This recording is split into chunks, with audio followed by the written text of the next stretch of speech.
नमस्कार दोस्तों, मेरा नाम है हितेश जोशी। जैसा कि मित्रों कल हमने 109 सवाल कर चुके थे। 110 से 150 तक और हैं। बाकी 50 सवाल इंग्लिश के पूछे जाते हैं। यहाँ उत्तर प्रदेश में हाई कोर्ट के एग्जाम हुआ था ही, तो इंग्लिश के सवाल करने का कोई मतलब नहीं बनता। यहाँ इंग्लिश किसी भी कीमत में नहीं आने वाली। बाकी सारी चीज़ें हमने करी हैं। तो 50 सवाल कंप्लीट करके हम लगातार हाई कोर्ट के, लगातार एनटीए के पैटर्न में, लगातार एनटीए की जैसे एनटीए क्वेश्चन पूछता है वैसे ही बिल्कुल सवाल आपके सामने ला रहे हैं और लगातार ला रहे हैं। शायद ही मित्रों यूट्यूब में कोई ला रहा होगा। मेरे हिसाब से आप चेक कर लीजिए, कोई नहीं ला रहा होगा एनटीए का कोई पीवाईक्यू। और मैं सारे के सारे पीवाईक्यू कराऊंगा, चाहे वो 10 हो, 15 हो, 20 हो। एक बच्चे का भी सिलेक्शन अगर मेरी इस इनिशिएटिव से हो जाता है तो मेरे को उससे बड़ी खुशी मिलने कुछ नहीं है। उसके घर वाले मेरे को दुआ देंगे, वो मेरे को दुआ देगा, तो मेरा वैसे ही अच्छा हो जाएगा मित्रों। तो जितना लाभ उठा सकते हैं उठाइए, कोई ऐसी वो दिक्कत नहीं है मित्रों। 109 सवाल करा चुका था, इससे पहली वाली वीडियो ही है कल वाली। हालांकि उत्तराखंड पीसीएस और उत्तराखंड एसएससी की भी आज मैं एक एक वीडियो और डाल दूंगा। कल मैं डाल नहीं पाया, माफ़ी चाहता हूं मित्रों। इसलिए लगातार जारी रहेगी उसकी भी, बेफिक्र रहिए आप। उसके लिए हमारे पे बहुत समय है, पर एनटीए हमारा नज़दीक है, तो हाईकोर्ट वाले सारे पेपर लगातार रोज़ रहेगी मेरी इनिशिएटिव की, रोज़ हो ही जाए। 200 सवाल हैं, इसलिए सोचता हूँ कि 100 करके कराएं धीरे धीरे, तेज़ तेज़ करके कुछ फ़ायदा है नहीं ज़्यादा। देखिए मित्रों, ना ज़्यादा समय करते हुए हम शुरू करते हैं और आपको शुभकामनाएं देता हूँ कि आपके आने वाले सारे जो परीक्षाएं हैं वो आप सफल हों उसमें। और यहाँ पर हम शुरू करते हैं 110th क्वेश्चन से। अगर आपको मेरी वीडियो पसंद आ रही हो तो ज़रूर लाइक शेयर कीजिए मित्रों। आपके एक शेयर से मेरे को बहुत इनिशिएटिव मोटिवेशन मिलता है मित्रों। तो देखिए पूछा है, as per census of India 2011 which of the following state unity have lowest number of disabled person. तो मित्रों याद रखेंगे, देखिए ऐसे सवाल उत्तराखंड पीसीएस भी पूछता है। तो अगर आपसे पूछ दिया जाए, जैसे कि आरओ में ही आपने देखा होगा कि अर्बन पॉपुलेशन परसेंटेज में सबसे ज़्यादा कहाँ रहती है, गोवा में, वैसे महाराष्ट्र में है। तो ऐसे ही सवाल याद रखेंगे कि डिसेबल्ड पर्सन सबसे कम हमारे लक्षद्वीप में रहते हैं मित्रों। As per census 2011 what is the difference between, देखिए हिंदी का भी बिल्कुल सेम बगल में ही है, बिल्कुल पढ़ लीजिए हिंदी वाले।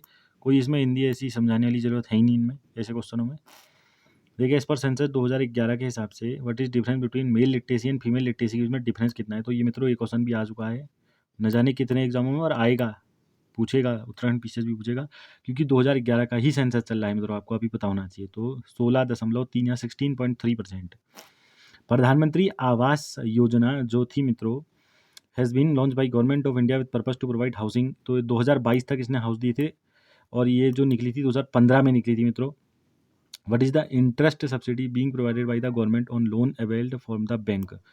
तो ये क्वेश्चन अगर आ गया तो 6.5% का याद रखना, हमारा इंटरेस्ट सब्सिडी दी जाती थी सरकार के द्वारा लोनों पे, ठीक है। तो ये याद रखा जाए। फिर से दिखा देता हूँ आपको, हिंदी में भी वही लिखा होगा मित्रों, देख लीजिए।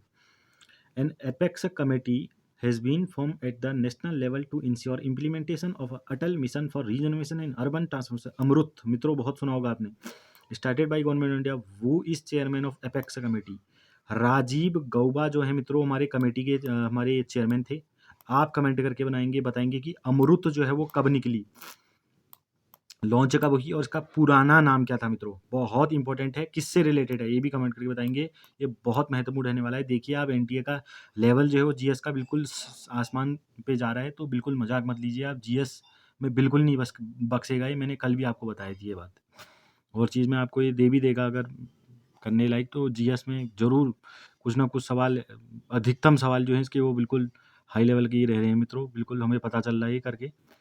और यही रहेगा हिसाब, देखना, क्योंकि सेंटर की इंस्टीट्यूट है। मैं कल बहुत कुछ बताया था मैंने कि देखिए ये हमारा जो है ये पूछ रहे हैं कि इकोनॉमिक और वीकर सेक्शन के लिए PMAY आवास योजना के अंदर कितना, तो 30 मीटर स्क्वायर याद कर लेंगे अच्छी से।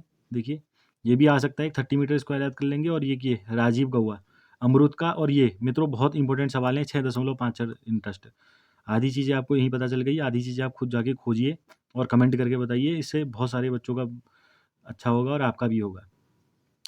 The number of cities which are announce to be include in the smart cities list on. तो ये मित्रों वैसे हमारा करंट का है, देख लीजिए, पर तभी भी करने की जरूरत है नहीं मेरे हिसाब से। Ministry of urban development government of India launch the national heritage city development and augmentation. हृदय योजना कब निकाली थी? 21 जनवरी 2015 को निकाली थी। क्वेश्चन आ जाएगा कि हृदय योजना हमारी कब निकाली गई थी गवर्नमेंट ऑफ इंडिया के द्वारा, तो 21 जनवरी 2015, एक ही याद रखेंगे। अब इसमें पूछा गया है कि इसके अंदर कौन-कौन सी सिटीज़ रखी गई थी और ये पूछा है कि इसमें से कौन पार्ट नहीं है। उज्जैन पार्ट नहीं था मित्रों उसका, वारंगल, बादामी और विलंकननी हमारा पार्ट था।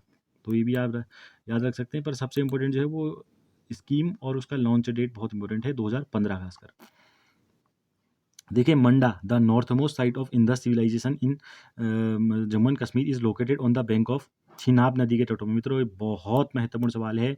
ऐसे सवाल मित्रों यूपीएससी लेवल के होते हैं, ये बिल्कुल आप विश्वास नहीं करेंगे, ये बिल्कुल डीप से डीप सवाल है। बिल्कुल ये पूछ दिया है कि मंडा जो है, मंडा जम्मू कश्मीर में सिंधु सभ्यता का सबसे उत्तरी भाग है मित्रों, सबसे उत्तरी भाग है, कह रहे नॉर्थन मोस्ट है हमारा। तो ये किस नदी के स्थित है? छेनाब नदी के तटों में। तो याद रख लेंगे मंडा, बिल्कुल याद रखेंगे मित्रों। ये देखिए फिर आ गया सवाल, which Rigvedic god was considered as the intermediate between gods and people. ठीक है, तो ये पूछ रहे हैं कि कौन से ऋग्वेदिक देवता को भगवान और लोगों के मध्यस्थ के रूप में माना जाता था? तो अग्नि देवता को मित्रों, बिल्कुल याद रखिए। हालांकि ऋग्वेदा में सबसे ज्यादा प्रमुख कौन थे? हमारे इंद्र देवता, ये अभी याद होना चाहिए। पर अग्नि देवता मित्रों कहीं जाके देख लीजिए मित्रों, डीप सवाल है, बिल्कुल स्टैंडर्ड किताबों से उठाया है, एनसीईआरटी में भी शायद ही आपको मिलेगा कहीं, या आपको मिल सकता है तो सिर्फ पीवाईक्यू कर और हमारे क्विज लगाकर मित्रों। Which Mauryan emperor started the general use of stone for monument. जी हाँ, ये किताबों में लिखा है, एनसीईआरटी में बहुत अच्छा तरीके से लिखा गया है। मौर्यन एम्परर ने स्टार्ट करा था जनरल यूज स्टोन का, मोन्यूमेंट में पत्थरों का यूज़ किया था। पिलर 30 पिलर इंस्क्रिप्शन से पता चलता है उनके, उत्तराखंड में कालसी है उनकी, याद होना चाहिए। 13th मेजर पिलर इंस्क्रिप्शन उनका बहुत प्रसिद्ध है, याद रखिए आप। तो ये याद कर लेंगे बिल्कुल अच्छी से। देखिए नेक्स्ट है, the Shudras in the Gupta period were permitted to listen to the Ramayana, Mahabharata and Puranas. जी हाँ मित्रों, ये बिल्कुल सही बात है।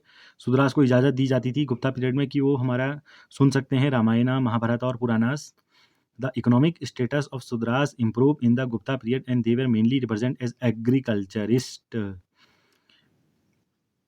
मित्रों बिल्कुल सही कथन दिए गए हैं दोनों के दोनों, बिल्कुल ये बिल्कुल रट लेंगे, दोनों की दोनों लाइन रटेंगे आप यहाँ से भी, और इसका करेक्ट एक्सप्लेनेशन है बिल्कुल, यहाँ से भी बिल्कुल देख के पढ़ लेंगे आप अच्छे से बिल्कुल। देखिए मित्रों आ गया, फिर वही सवाल आ गया। देखिए मित्रों, which of the following book is not written by Amoghavarsha. मित्रों अमोघ वर्षावन के द्वारा कौन सी किताब नहीं लिखी गई है? जैसा कि आपको पता होना चाहिए कि अमोघ साहब ने बहुत किताबें की थी, तो उसमें से पूछा है कौन सी किताब। देखो, कविराज मरगा इनकी किताब है, रत्ना मलिका इनकी किताब है, पसन्नो था मलिका इनकी किताब है, आदि पुराना इनकी किताब नहीं है। मित्रों रट लेंगे बिल्कुल, कमेंट करके बताएंगे आदि पुराना किसकी किताब है। ये याद रख लेंगे कि अमोघ वर्षा की किताब है हमारी कविराज मरगा, रत्न मलिका और पसानो थर मलिका। यहाँ पर हिंदी में भी मित्रों आप देख सकते हैं, बहुत ही जानदार तरीके से मैं सवाल लाया हूँ, देख सकते हैं आप बिल्कुल। देखिए नेक्स्ट सवाल, the greatest failure of Jahangir range का सबसे ग्रेटेस्ट फेलियर क्या था? मित्रों एक ऐसे सवाल हैं जो फैक्ट से बिल्कुल हटके हैं, कंसेप्चुअल क्वेश्चन पूछता है, देख लीजिए आप। जब तक आपने थ्योरी नहीं पढ़ी होगी तब तक आप ऐसे क्वेश्चनों का बाल बाका नहीं कर सकते। To lose the Kandahar to Persian. मित्रों ये इसका बिल्कुल सटीक उत्तर हो जाएगा। सबसे बड़ा फेलियर था कि इसने कंदहर जो है वो पर्जिया को लॉस कर दिया था, कंदहर में हार गया था इसने। हमने आपको जैसे याद भी होगा, जहांगीर ने शाहजहाँ को भेजा भी था कंदहर, शाहजहाँ पहले गए थे, फिर बाद में जाने के लिए उन्होंने मना कर दिया था। ये आपको याद भी होगा मित्रों कहीं ना कहीं, तो इन बातों को याद रखिए। देखिए ये ऐसे सवाल हैं जो आपको सिर्फ theory, NCERT standard book, NCERT standard book की भी बात नहीं आ रही, जिस बच्चे ने एनसीईआरटी पढ़ी होगी, एक एक लाइन नोट्स बनाए होंगे हाथों से, वो इसको करके आएगा सवाल। ये और ये अगर मैं बताऊं तो ये बात भी सही है मित्रों, जहांगीर ने अर्जुन देवा को मरवाया था, ये सटीक बात है बिल्कुल, ये भी याद रखेंगे आप। गुरु अर्जुन देव की फांसी भी करवाई थी, ये भी बहुत सटीक बात है। देखिए मित्रों फिर आ गया, in the medieval India during the रेंज of Shivaji the role of official call Dabir. मित्रों उत्तराखंड पीसीएस में भी ये पूछा गया है सवाल, देख लो मैं प्रूफ सहित कहता हूँ, क्यों कहता हूँ कि पीवाक्यू का कितना बड़ा रोल है, सारे प्रूफ आपके सामने रखता हूँ उसके बाद ही कहता हूँ। देखिए दाबीर ये हमारा उत्तराखंड पीसीएस के पीवाई को देखेंगे तो लगातार आपके सामने आएंगे। ये हमारा क्या होता था, master of ceremonies in royal court में जो है, अभी आपने एक एस से भी देखा होगा, साबीर भी होता था हमारा, शिवाजी के उसमें। पर दाबीर बहुत इंपॉर्टेंट था, ये हमारा क्या था, शाही दरबार में समारोह का प्रबंधन होना को हमारा दाबीर नामक अधिकारी का कार्य यह था, ठीक है। Master of ceremonies in royal court में सेरेमनीज का जितना भी मास्टर का काम था वो सब हमारे दाबीर का था शिवाजी के समय। शिवाजी का कोरोनेशन मैंने बता चुका था आपको 1674, याद रखेंगे आप अच्छे से। देखिए